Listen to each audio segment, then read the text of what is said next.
La hausse de 25 points de base n'était pas une surprise, mais avec la hausse de l'inflation mondiale, certains économistes croyaient que la banque aurait annoncé une hausse plus importante.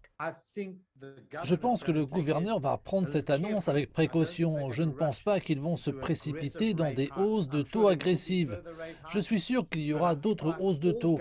Mais je pense que, comme tous les gouvernements en ce moment, personne ne sait exactement dans quelle direction tout cela s'en va.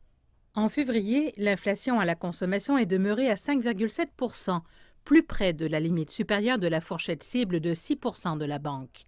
Les consommateurs sont déjà aux prises avec la hausse du coût de la vie.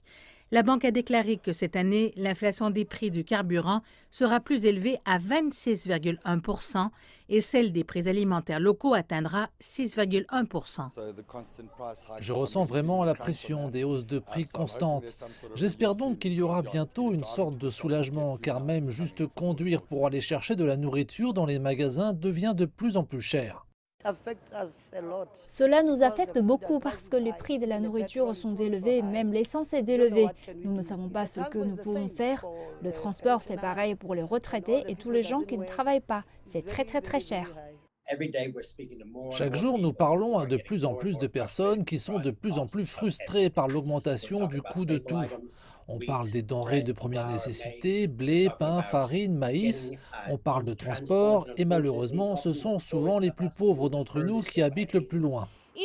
Même si cette hausse des taux était largement attendue, les consommateurs sud-africains ont l'impression qu'ils n'ont tout simplement pas de répit. Les impacts de la COVID se font encore sentir, tandis que le conflit Russie-Ukraine ajoute aux pressions inflationnistes. La Banque centrale a averti qu'il y a beaucoup d'incertitudes et de volatilité à l'horizon et qu'elle devra agir si la situation s'aggrave. Nous importons ça. Vous savez, ce n'est pas quelque chose dont nous sommes responsables et ça blesse déjà le porte-monnaie des consommateurs. Je défends toujours l'intérêt d'augmenter les taux trop hauts avant de renverser complètement l'économie et le consommateur.